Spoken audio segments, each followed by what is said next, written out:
parang wala. France. Hala! Hala! Hala guys, meron! Hi guys! So dumating na nga pala yung passport ko. And nga pala guys, nag-apply pala ako ng Schengen. Basta yun na yan guys. I-correct nyo na lang kung ano talaga yung pronunciation nun. Basta dumating na yung Schengen visa ko. And ayan, i-open na natin. And hindi ko pa alam kung approve ba ako or hindi approve. Pero kay Ate Swerab kasi dumating na. Sabay lang kasi kami nag-apply. So, approve siya. And hindi ko lang sure kung approve talaga ako guys. So, buksan na natin. Guys, ino-open ko na siya. And nga pala guys, nandito sila pulin sa bahay. Sana di approve. Hoy! Huwag kang ano Dito ka lang. Di wow. Gusto kasi ni Everett guys, kasama siya. Kaya sabi ko Hello? Kinakabahan ako guys. Hindi ko kasi sure kasi minsan kasi may nababalitaan ako. Like kunyari, nag-apply kayo ng friends mo. Kunyari, 3 kayo. Yung iba doon hindi na-approve. Like yung dalawa na-approve, yung isa na-approve, yung dalawa hindi like that. Ito na siya guys. Ayan, kung nakikita nyo, Philippines. Ayan, France. Hindi na kayo nag-apply dyan. Nung nag-apply kami, ito ng ano lang. Parang 5 days, parang ano ba ngayon? July 13. Ano? OA. Kabado 30. Mama. Ilang percent yung kaba mo? 100. Kung kumakalabog yung dibdib ko. Ang danda na. Baka mamaya yung passport ko yung mapunit. Oh my God. Alam nyo ba guys, pag na-approve ako dito, magta-travel na ako sa ano. Pag na-approve ako, Pag na-approve ka dyan, talilibre mo kami.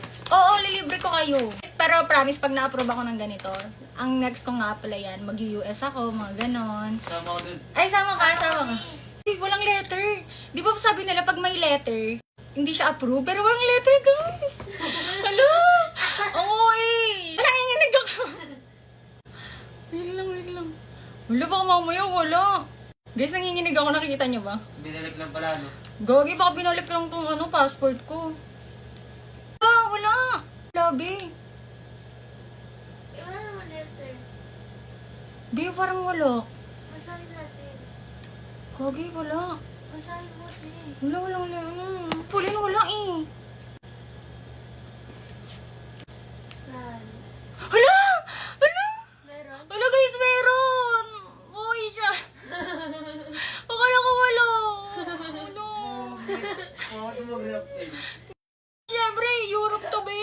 Kawawa naman. Guys! Punta ka na sa ano? Yak din Ako, ako, yak punta din na ako ako. sa Europe. Yak din ako. Hello, tingnan niyo guys.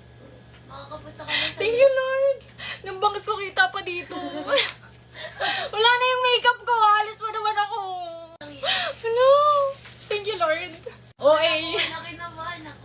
Gagi, kinakabahan ako kanina guys kasi naginginig yung kamay ko talaga. As in, hindi ko kasi sure kung ma-approve ako kasi ang ano kasi mas marami kasi pinasa na requirements sila Ate Swerab. Sa akin kasi konti lang talaga. So ayun, approve tayo. We're going to Europe. Nga pala guys, dahil approve tayo, ayan, gusto ko lang mag-thank you sa inyo syempre. Hindi ako makakapunta sa ganito kundi dahil sa inyo, kundi dahil sa support nyo, ganon. So, ayun lang guys, thank you. Makakapag-Europe na tayo.